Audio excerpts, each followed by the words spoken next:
Sa pagsubang sa adlaw mo bangon si Jude, paingon sa iyang dalhon ng paglaom. Sa mga kahoy sa guma iyang paningabuhi, singot sa iyang agtang alang sa kaugmaon sa pamilya. Bisan kapoy ang lawas, dili mo hunong, kayang iyang damgo padayon nga mo sidla.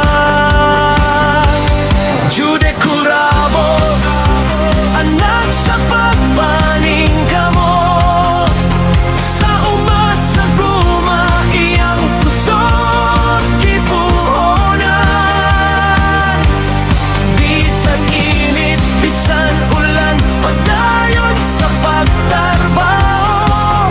Sa matag adlaw nga mo labay, iyang damgo mo tubo.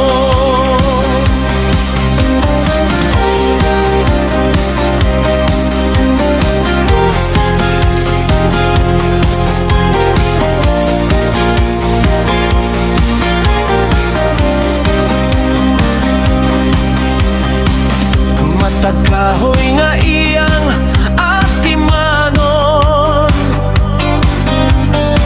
matatinulo sa guma iyang tigomon. Dili man sayo ng dalan sa kinabuhi, apan si Jude dili mo surrender sa kalistanan.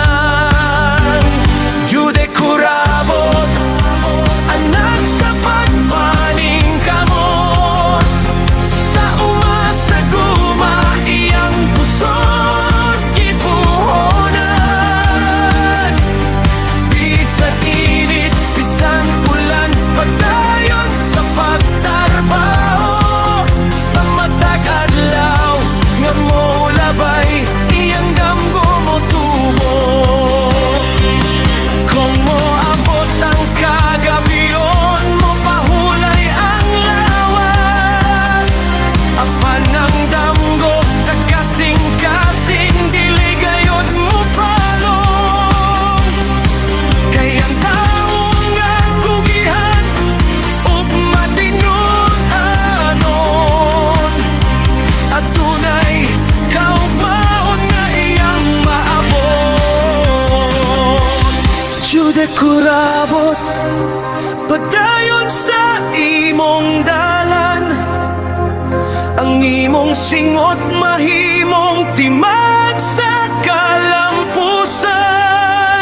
Sa matag kahoy sa guma, adunay istorya sa kinabuhi. Jude Curabo, ang nga wala gyud mo surrender. Sa pagsubang pag-usap sa adlaw, mobalik siya sa umang nga may paglaom. Kayang kinabuhi o sa kapanaw, ugang damgo padayon nga pangitao.